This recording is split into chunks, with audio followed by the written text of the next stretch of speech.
say. Now, who in the room thought they were going to show up here and see a guy that was 6'6", about 220? Anybody thought that? Wow. Oh, there's a couple of hands here, shy ones. That happens very often, actually, and I don't mind that.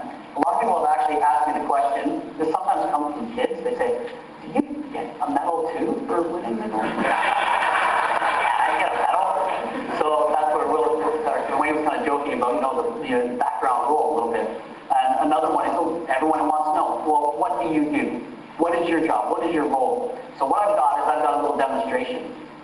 And thankfully, I didn't know this, but one of my rowers is here tonight, so I'm going to get him to demonstrate. This is Andrew Burns.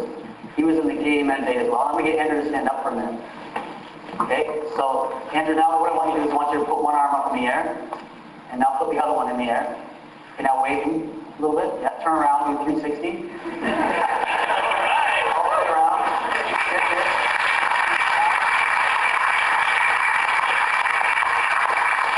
So that's what I do. I tell guys, I'm not deciding what to do.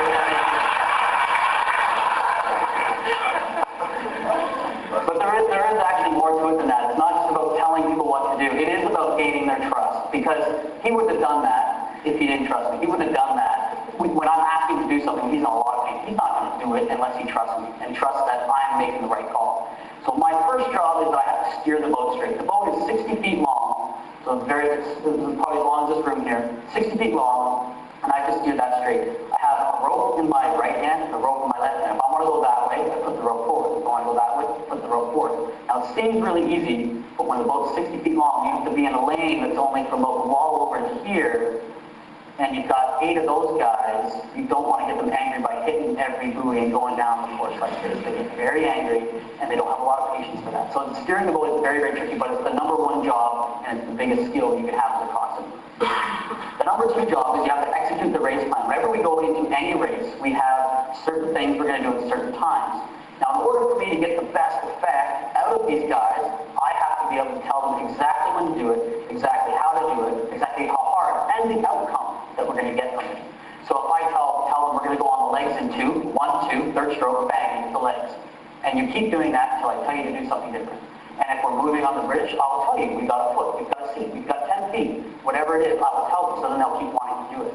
The third part, and the most fun, is then it's motivation. It's how do I get them to keep doing it? Because if I told you to go up the street and run as fast as you could, as hard as you could, at some point you're going to start to fade, just due to fitness and due to your mind. So I have to figure out ways to keep their mind fresh, keep their minds going. And they love nothing more than to beat people. So what I start to do is I look across and I start to do something, a really common one is, if I'm looking across at the 5 seat of the British boat, say, I'll try and I want them to get me to the 4 seat.